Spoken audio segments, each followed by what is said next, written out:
বাবা যে আপনার জিবরিল আমিন বলল বলে ইয়া রাসূলুল্লাহ ইয়া হাবিবাল্লাহ নবী গো একটা সন্তান আপনার কাঁধে আর একটা সন্তান আরেক কাঁধে ওগো নবীজি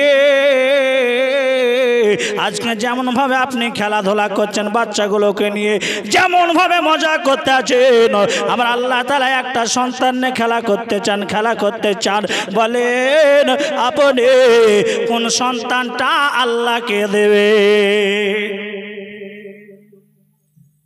কোন সন্তানটা আল্লাহকে দেবে বিশাল বড় প্রশ্ন না এই বিশাল বড় প্রশ্ন না শেষ করে দেব নাকি হ্যাঁ হ্যাঁ বলেন একটু বলবো এ বাবা যে আমার হযরত ইমাম হোসেন আপনার এক কাঁধে নবীর বেটা আপনার ইব্রাহিম বাবা এক কাঁধে জিবরিল আমিন বলতে আছে বলে হুজুর আপনার দুই দিকে দুটা সন্তান নবী আমার বলছেন ও হে জিবরাইল তোমার ডান দিক কাটটা চাই না বাম দিক কাটটা চাই জিবরিল আমিন বলেছিলেন বলে ইয়া রাসূলুল্লাহ ইয়া হাবিবাল্লাহ নবী গো আমাকে আল্লাহ এটা বলেননি যে ডান দিকেরটা চাই না বাম দিকেরটা চাই এটা বলেননি আপনি হলেন নবী গো আপনি হলেন রহমতের ভান্ডার আপনি হলেন সারা কুল কায়নাতের মুক্তার আপনি হলেন মালিক আপনি যেটা দিবেন সেটা আল্লাহ কবুল করবে আমার নবী চিন্তায় চিন্তিত হয়ে গেলেন আহারে এক কাঁধে হোসেন আর এক কাঁধে ইব্রাহিম ইব্রাহিম হচ্ছে আমার নিজের বেটা আর হোসেন হচ্ছে আমার নিজের নাতি যদি আমি হোসেনে পাককে দিয়ে দিই তা আমার বিটি কাঁদবে আমার জামাই বলবে এ নবী হলো ইনসাফকারী নবী কিন্তু নিজের সন্তানটাকে দিলেন না আমার সন্তান হোসেনকে কেন দিয়েছেন এই কথা বলবে একটা খুটকা থেকে যাবে একটা প্রশ্ন থেকে যাবে সারা পৃথিবীর মানুষ বলবে নবীজির ইনসাফকারী নবী কিন্তু নবীর বিচার সঠিক ছিল না এই জন্য বাবাজি আমার নবীজি বললেন জিবরাইল আমার যে বাম কাঁধেরটা দেখতে ছোড়ে জিবরাইল এটা হলো আমার নিজের সন্তান ইব্রাহিম যদি নিতে হয় তুমি ইব্রাহিমকে নিয়ে যাও ইব্রাহিমকে নিয়ে যাও আমার বিবি মারিয়া কিবতিয়া যদি বলে তোমার বিবিকে বলবো বিবিরে খোদা চেয়েছে তাই খোদাকে দিয়েছি এ বাবাজি আমার আসুন না কেন মুসলমান আবার হোসাইনে পাককে দিলেন না বাবা নিজের বেটা ইব্রাহিমকে দিয়ে দিলেন এবার বাবা যে আপনার নবীজি সাল্লাল্লাহু তাআলা আলাইহি ওয়াসাল্লাম বাবা চোখের পানি ছেড়ে দিয়ে এমন ভাবে কান্দেন বাবা আবার হাবিবুল্লাহ মুস্তাফার চোখের পানি বাবা ঝরে যায় সাহাবীরা বলতে লাগলো এবং অন্য অন্য আপনার সাহাবীরা বলতে লাগলো হুজুর আজকে আপনি কোন দুঃখে কাঁদেন গো কিসের জন্য কাঁদতেছেন হুজুর আপনার চোখ দিয়ে কেন পানি ঝরে আমার নবী বলেন সাহাবীরা শোনো রে আমার কাছে কিছুক্ষণ পূর্বে জিবরিল আমিন এসেছিলেন সাহাবীরা বলেছিল হুজুর না জানি জিবরিল আমিন আপনাকে কি কথা বলে গেল যে আপনার চোখ দিয়ে পানি ঝরিয়ে গেল আমার নবী বলছেন সাহাবীরা শোনো রে আজকে জিবরিল আমিন আমার কাছে এমন একটা জিনিস চেয়ে নিয়ে গেল রে আজকে এই জন্য আমি নবীজি আমি চোখের পানি ছেড়ে কান্দে রে এই বাবাজি আবার সাহাবীরা বলল হুজুর না জানি কি জিনিসটা নিয়ে গেল যে আপনি কান্দে না নবী আমার বলছেন সাহাবীরা শোনো রে আজকে যে আমার কোলে একটা বেটা, যার নাম হলো, আপনার বেটার নাম ইব্রাহিম, আর একটা হোসাইন। এই হোসাইনকে বাদ দিয়ে আমি যেন ইব্রাহিমকে খোদা রাস্তে কুরবানি দিব বলে আমি নিয়াত করে ফেলেছি। আল্লাহ চেয়েছেন আমি সেই নিয়াতটা করে ফেলেছি। আমাকে এখন সন্তান দিয়ে দিতে হবে। এজন্য আমি নবীজি আমি কান্দে।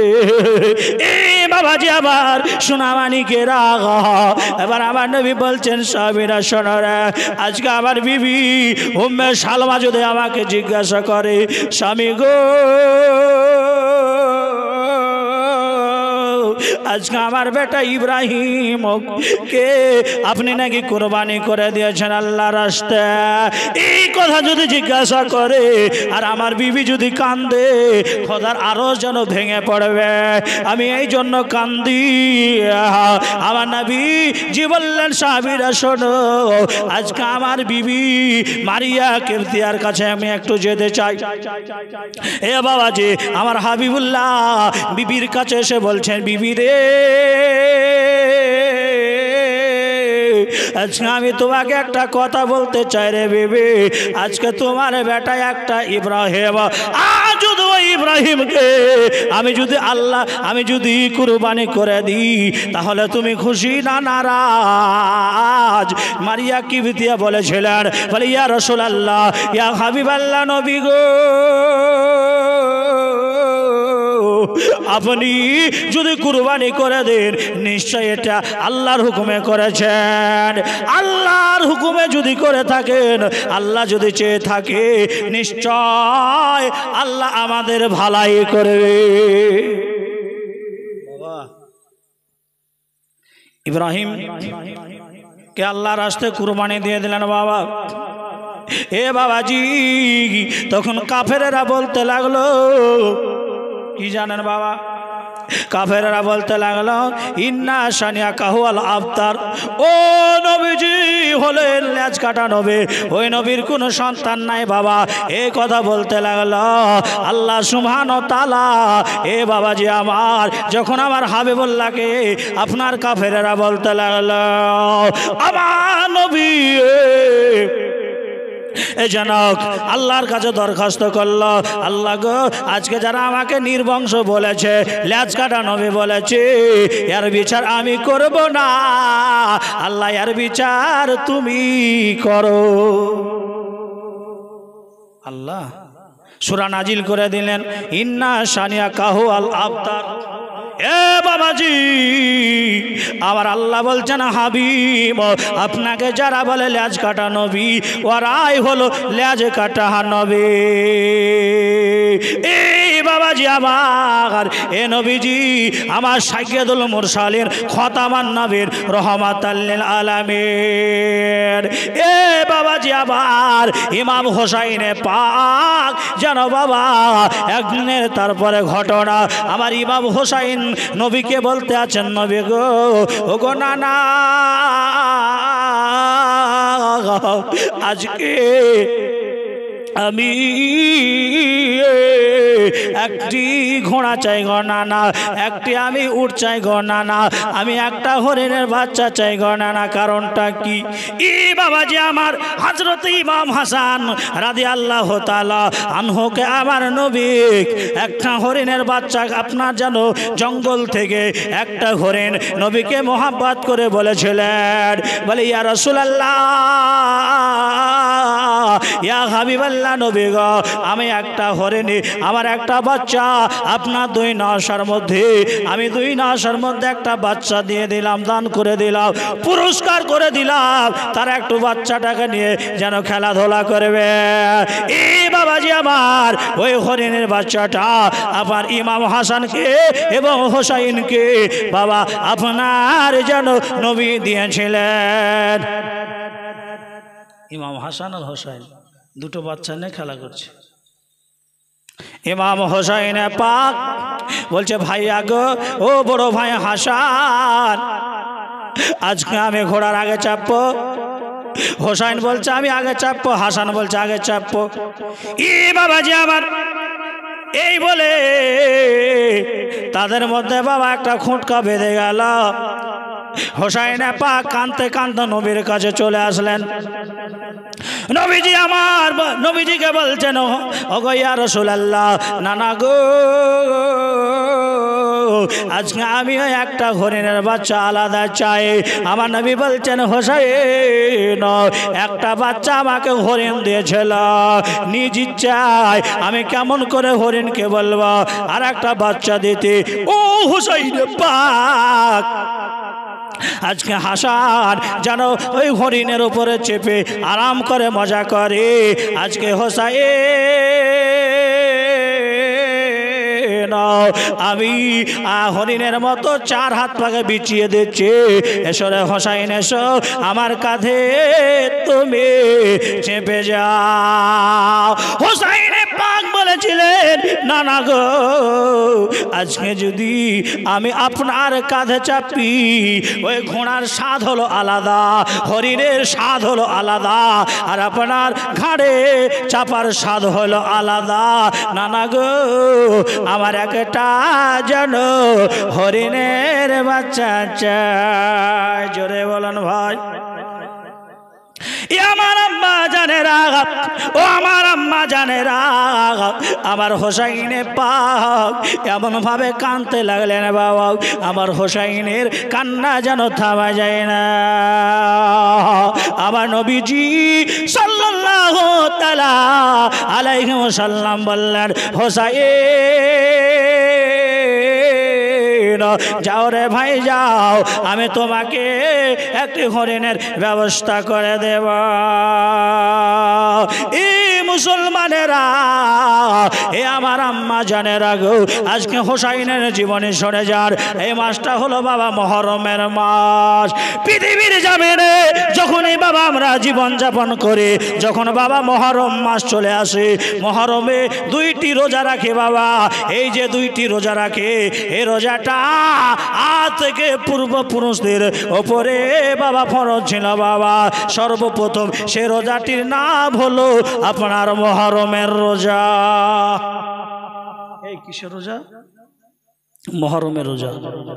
আর আমাদের রোজা এখন ফরজ কিসের? রমজানের রোজা। রমজান মাস যদি চলে আসে বাবা, তো কিছু লোক বলছে হুজুর চরম গ্যাস। বলে কেন? বলে হুজুর রোজা করলে খুবই চরম গ্যাস। কোন মাস? বলছে রমজান মাস। আর 11 মাস নরম গ্যাস। আছে না বাবা? এমন লোক আছে রোজার মাস হলে আপনার গ্যাসের বড়ি নিয়ে বসে যায়। যদি জিজ্ঞাসা করা হয়, চাচা গো রোজা কেন করো না? বলছে চরম গ্যাস। আর 11 মাস বলছে একটু নরম গ্যাস। বাবাজি, আবার আপনাদেরকে আমি বোঝাতে চাই, এই মাসটা হলো বাবা এমন একটি গুরুত্বপূর্ণ মাস। এই মাসে পৃথিবী আপনার যেন আবির্ভূত হয়েছিল বাবা।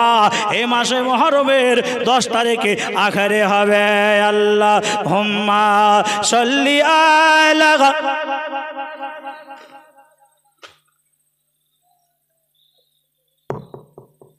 ওয়ালা আলি खुशबू खुशबू मीठा मीठा दयाल नबी जिर नाम रोजा फुलेर बागान रोजा फुलेर बागान खुशबू खुशबू मीठा मीठा दयाल नबी जिर नाम मदीना फुलेर बागान मदीना फुलेर बागान के मादापुरेर ओली गलीते आज के देखो नूरानी महफिल साजिए छे गो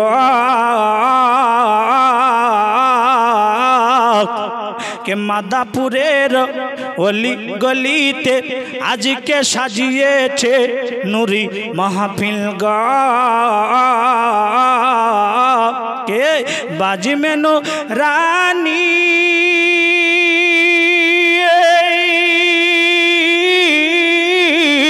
के बाजी में नो रानी आज चमकाई पियार गलीते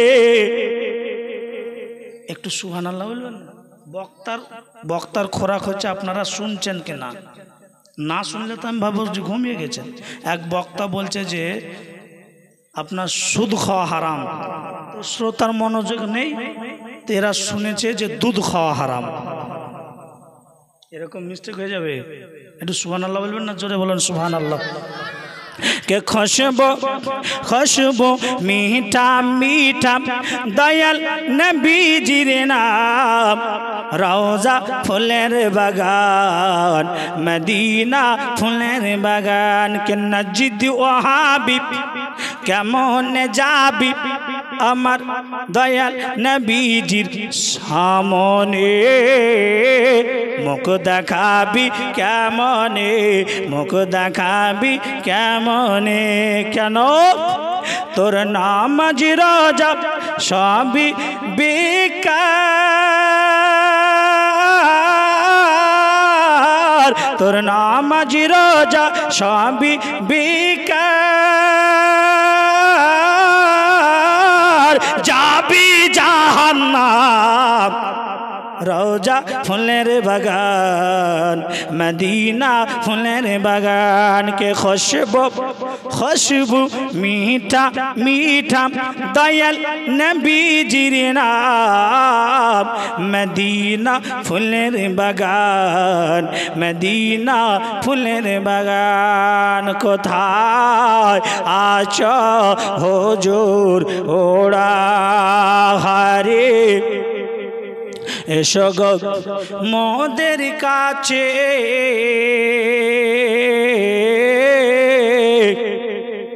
नयन भरी देखी तोमाय गो अनेक कथा आछे।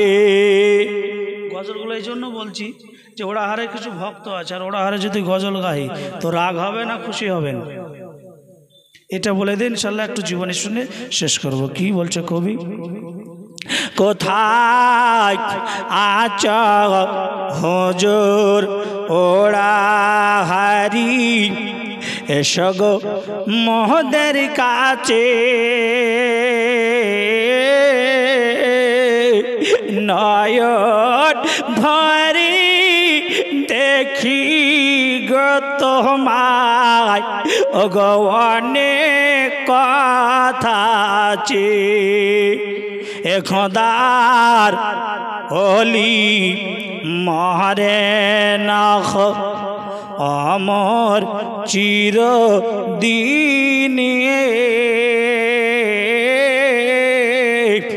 তাদের দেহ খাই না মাটি অগ হয় না রে বেলে নাও এ শরীরে ঘুরে বেড়ায় অগ জামিন আকাশ বিছে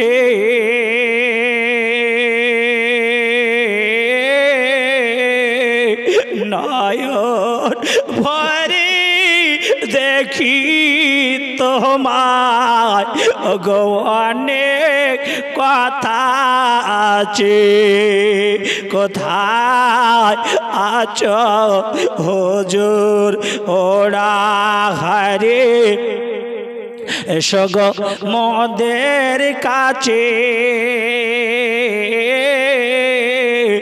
নয়ন ভরি দেখি গো তোমায় গো অনেক কথা আছে এ খোদার ওলি মাজার থেকে সবই জানো দেখতে পান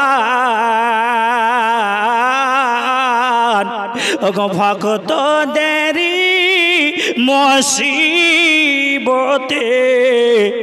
গো ভক্ত দেরি মুসিবতে মুসিবতে ওগো তিনি ছোটে যার।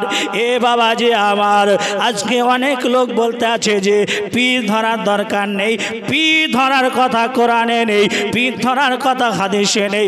এ বাবা যে আমার যদি প্রমাণ করে দিতে পারি মাদাপুর গ্রামে পীর ধরা কোরআন শরীফে আপনার লেখা আছে।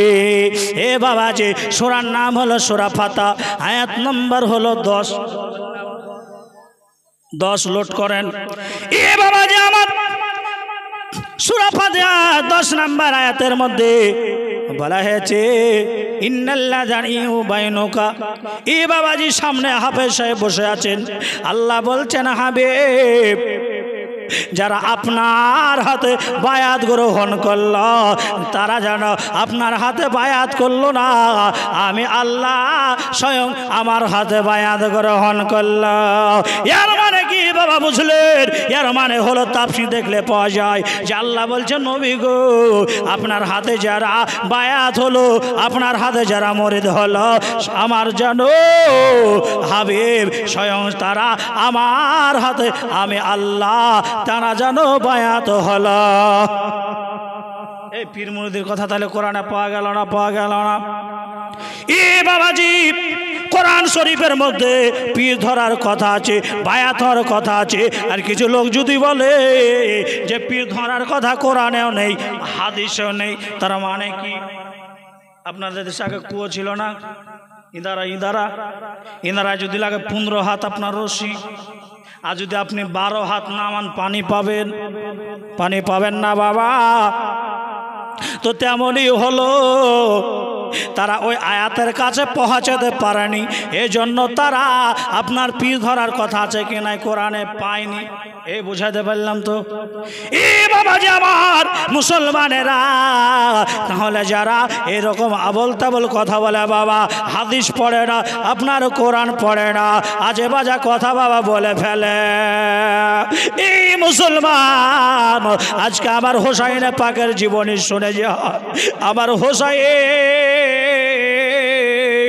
বলছে না না গো আমাকে আলাদা একটা হরিণের বাচ্চা দিতে হবে। আমার নবী বললেন হোসাইন, এই নাতি হোসাইন আমি এখন কোথায় পাবো? যাও যাও যাও, আমি তোমার জন্য একটি হরিণের ব্যবস্থা করে দেব। আমার নবীজি সাল্লাল্লাহু তাআলা আলাইহি ওয়াসাল্লাম বাবা জানো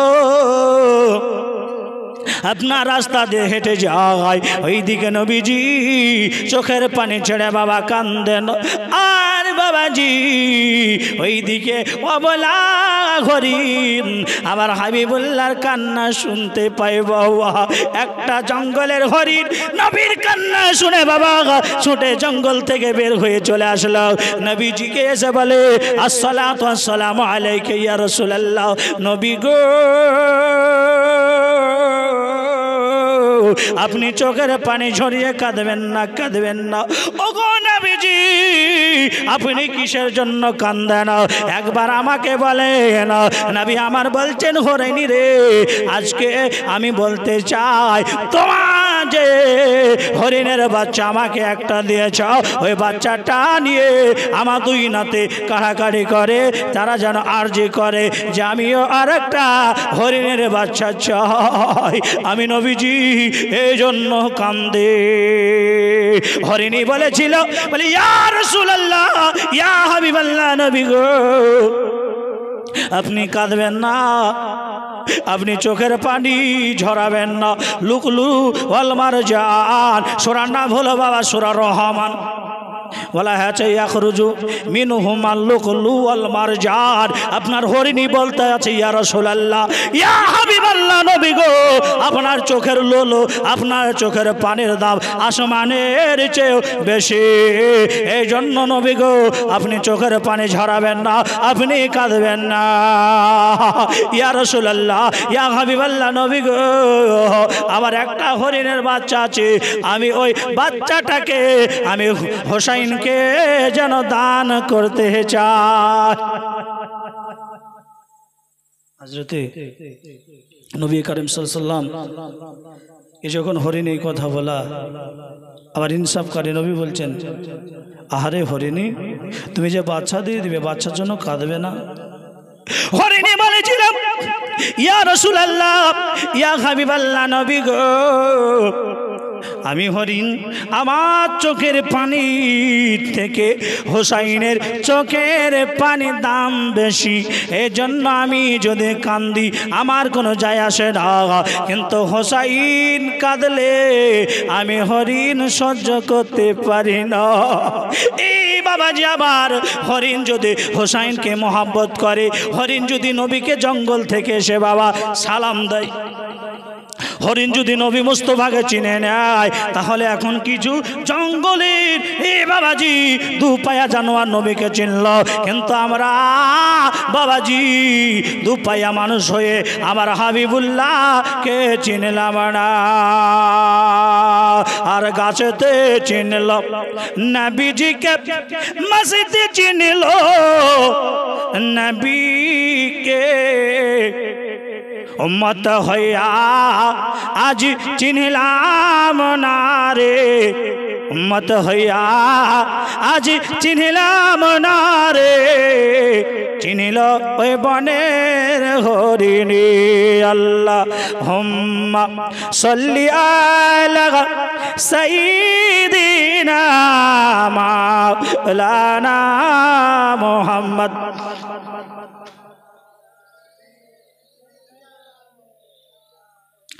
মাওলানা মোহাম্মদ। এ বাবাজি, আমার হোসাইনে পাক আপনার হরিণ পেয়ে গেল বাবা।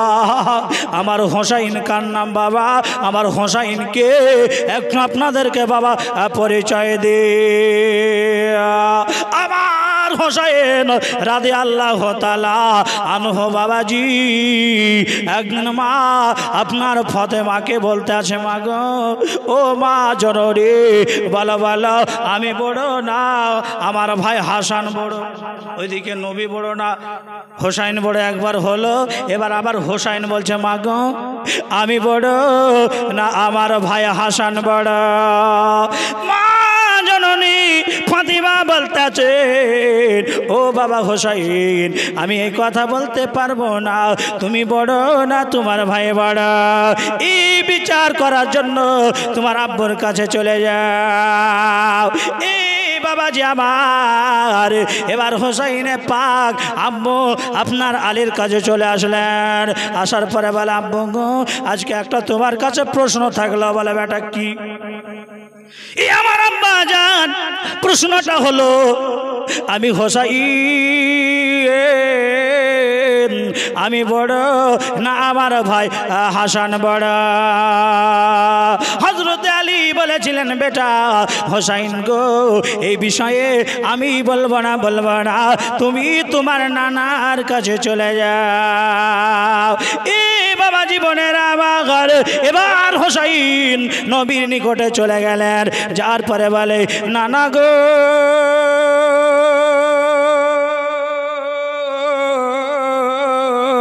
তোমার কাছে আমার একটা আরজি, আমার বড় ভাই হাসান বড় না আমি বড়? এখানে বলছে আমার বড় ভাই হাসান বড় না আমি বড়, তাহলে নিজেই বড় ছোট পার্থক্য করে দিচ্ছে বাবা। কিন্তু তাও হোসাইন কেন জিজ্ঞাসা করতে আছে যে আমি বড় না হাসান বড়? বয়সে বড় লাই, শানে কে বড়, কে মানে কে বড়, কে ইজ্জতে বড়, কে সম্মানে বড়, বাবা এটাই জানতে চাইছি। এই মুসলমানের আগা আমার নবী বললেন, ও হোসাইন, যাও চলে যাও, এই বিষয়ে কে বড় আমিও বলবো না, আমার আল্লাহ সুবহানাহু ওয়া তাআলা বলবেন, জুরি জোরে বলা যাবে কিনা। এ আমার বাবা জীবনের আগা হযরত ইমাম হাসান এবং হোসাইনকে আমার নবী বললেন, হোসাইন যাও রে, চলে যাও, তোমরাদের মধ্যে কে বড় কে ছোট, আজকে বাড়ি চলে যাও। বাড়ি চলে যাওয়ার পরে একটি সে ফল নিয়ে এসো, আর ওই ফলটি যেন আসমানে চালিয়ে দাও। আল্লাহ তাআলা বলে দিবে কে বড়, হাসান বড় না হোসাইন বড়? এ বাবাজি আমার হোসাইনে পাক হাসাইনে পাক একটি আপনার ফল সেবকে নিয়ে বাবা আকাশের দিকে ছড়ে দিলেন, আর ওই ফলটা এ বাবাজি একদিকে হোসাইনের দিকে অর্ধেক আর একদিকে হাসাইনের দিকে অর্ধেক হয়ে গেল। এই বাবা জীবনে আমার এখানে আল্লাহ সুবহানাহু ওয়া তাআলা হোসাইনকেও ছোট করলেন না, হাসানকেও ছোট করলেন না। আমার হাসানও সম্মানের দিক দিয়ে বড়, আমার হোসাইনও বাবা সম্মানের দিক থেকে বড়। এই বাবা জীবনের আমার বলতে বলতে প্রায় 2 ঘন্টা আগিয়ে গেল। আমার ওস্তাদুল উলামা ইশারা দিয়েছে, মানে এখান থেকে আপনার শেষ। ইয়েস না নো? ইংরেজি বুঝেন না? এই বাবা জীবনের আমার হোসাইনের জীবনী যদি শুনতে হয় রে বাবা, সামনে মহরম আসছে, শুনতে পাবেন। মসজিদের ইমামেরা আপনার হোসাইনের বর্ণনা করবে, আপনার মিলাদ মাহফিলে হোসাইনের বর্ণনা করবে বাবা। আজকে হোসাইনে পাকের জীবনী বাবা অল্প টাইমে যতদূর পারলাম বোঝালাম বাবা। একটু আপনাদেরকে কয়েকটা আমলের কথা বলবো বাবা। এই আমলের কথাগুলো যদি আপনি মান্য করে চলেন তাহলে আপনার মাহফিল করাটা হবে কামিয়াবি। আর যদি আমলগুলো না মান্য করে চলেন এই মাহফিল করাটাই হবে আপনার আজকের সব, কিন্তু পরে কোনো লাভ হবে না। কারণ আমলের কথা দুটা বলি, আমরা যে মিলাদ মাহফিল জালসা করি কারণ কি? দুটো উদ্দেশ্য। 1 নাম্বার হলো মানুষ মারা গেছে তাদের আপনার মাগফিরাতের জন্য দোয়ার উদ্দেশ্য একটা। 2 নাম্বার হলো এ বাবা সূরার নাম সূরা আপনার আম্বিয়া, আয়াত নাম্বার হলো 7, ফাসআলু আহলা যিকরি ইন কুনতুম লা তা'লামুন। আল্লাহ সুবহানাহু ওয়া তাআলা বলেন যে পৃথিবীর জমিনে মানুষেরা শোনো, তোমরা যেই বিষয়ে জানো না তোমাদের থেকে যারা জ্ঞানী তাদের কাছ থেকে তোমরা জ্ঞান সঞ্চয় করে নাও। এই জন্য বাবাজি মিলাদ মাহফিল জালসায় 2টি উদ্দেশ্য, একটি হচ্ছে দোয়া আর আরেকটি হচ্ছে আপনার কিছু শিক্ষা। কিন্তু বাবা মিলাদ মাহফিল জালসা হলে আমরা শিক্ষা তো দূরের কথা, মেলায় ঠেলা খাই। কমিটি লোককে বলছি যে ভাই গো জালসা দিচ্ছেন তো মেলাটা বন্ধ করতে পারেন না? বলে হুজুর মেলা বন্ধ করব তো মেলা থেকে 50,000 পাই, তাহলে আপনি পকেট থেকে দেন। এই বাবা জীবনেরা তাহলে আজকে বোঝা যায় মানুষ আমরা জালসা করছি কিসের জন্য? টাকার জন্য। এ বাবা আমাদের ঈমান দুর্বল হয়ে গেছে, ঈমানকে সম্বল করার জন্য আজকে আপনাদেরকে বলতেছি জালসা দিয়েছেন ভালো কাজ, কিন্তু মেলা দিয়েছেন, মেলায় যদি ঠেলা খায় পাপের কাজ, তাহলে নেকির কাজ করবেন, এদিকে পাপের কাজ করবেন। এই জন্য আল্লাহ তাআলা বলে দিলেন যে ওয়ামাইয়ামাল মিসকালা যাররাতিন খায়রান ইয়ারা।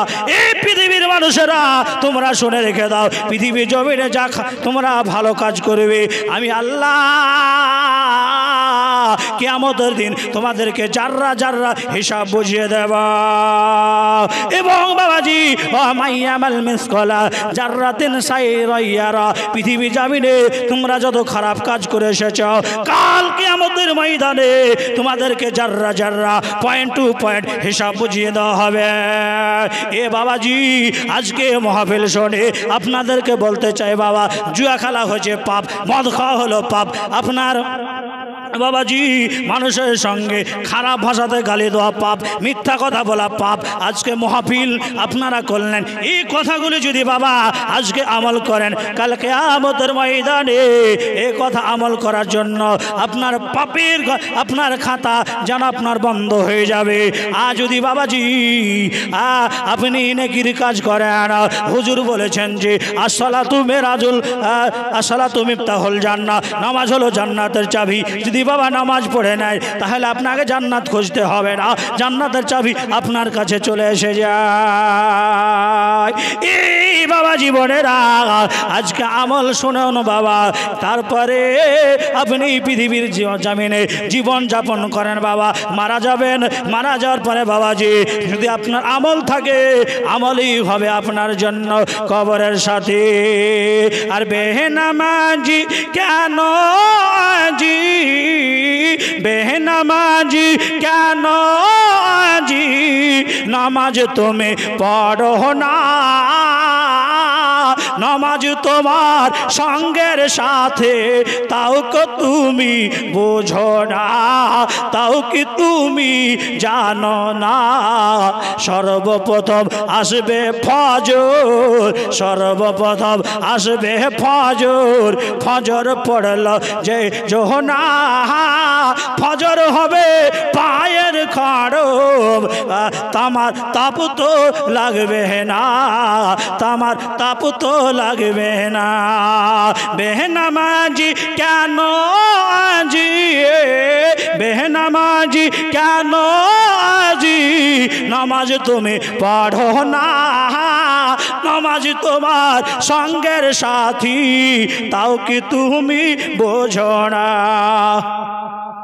তারপরে আসিবে জোহর, তারপরে আসিবে জোহর, জোহর পড়বে যে যোহনা, জোহর হবে মাথার ছাতা, সূর্যরি তাপ তো লাগবে না।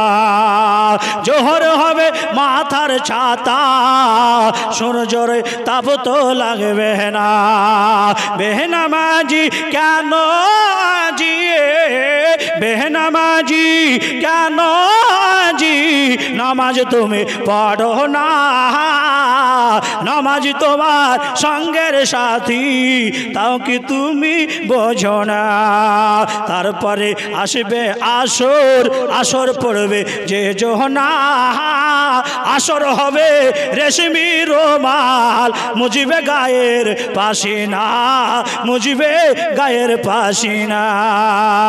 বেনামাজি কেন আজি, বেনামাজি কেন আজি, তুমি নামাজ কেন পড়ো না, নামাজ তোমার সঙ্গের সাথী, তাও কি তুমি বোঝো না। তারপরে আসিবে মাগরিব, মাগরিব পড়ল যে যোহনা, মাগরিব হবে ঘরের বাতি, মাগরিব হবে কবরের বাতি, কবর অন্ধকার তো থাকবে না, অন্ধকার তো থাকবে না। বেনামাজি কেন আজি, বেনামাজি কেন আজি, নামাজ তুমি পড়ো না, নামাজ তোমার সঙ্গের সাথী, তাও কি তুমি বোঝো না। তারপরে আসবে এশা, এশা পড়লো যে যোহনা, এশা হবে জান্নাতের বাগান, তাও কি তুমি জানো না, তাও কি তুমি বোঝো না। বেনামাজি কেন আজি, বেনামাজি কেন আজি।